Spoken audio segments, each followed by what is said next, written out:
1995 mendefinisikan sistem sebagai sekelompok elemen yang terintegrasi dengan maksud yang sama untuk mencapai suatu tujuan. Sumber daya mengalir dari elemen output, dan untuk menjamin prosesnya berjalan dengan baik, maka dihubungkan mekanisme kontrol. Yang kedua, dari Scott 1996 mengatakan sistem terdiri dari unsur-unsur seperti masukan atau input, pengelolaan yang disebut processing, serta keluaran yang disebut output. Menurut Gaspar, ada 4, yaitu sistem itu beroperasi dalam suatu lingkungan, terdiri dari unsur-unsur yang ditandai dengan saling berhubungan dan mempunyai satu fungsi atau tujuan utama. Kemudian, pendapat yang keempat, menurut Umar Hamalib, mendefinisikan sebuah sistem adalah suatu keseluruhan atau totalitas yang terdiri dari bagian-bagian atau sub-subsistem atau komponen yang saling berinteraksi satu sama lain dan dengan keseluruhan itu untuk mencapai tujuan yang telah ditetapkan.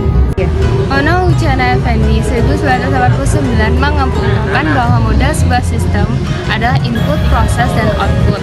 Hal ini sudah tentu merupakan sistem dapat mempunyai beberapa masukan dan keluaran. Menurut Julianto 2009 dalam bukunya yang berjudul Analisis dan Desain Sistem Informasi, bahwa sistem dapat juga didefinisikan dengan pendekatan prosedur dan komponen. Menurut Azhar Susanto dalam bukunya bahwa sistem adalah kumpulan atau grup dari subsistem, bagian, komponen, atau apapun baik fisik maupun non-fisik yang saling berhubungan satu sama lain dan dapat bekerja sama untuk mencapai satu tujuan tertentu. Yang selanjutnya, Sutarman menjelaskan bahwa sistem adalah kumpulan elemen yang saling berinteraksi dalam satu kesatuan untuk menjalankan suatu proses pencapaian suatu tujuan.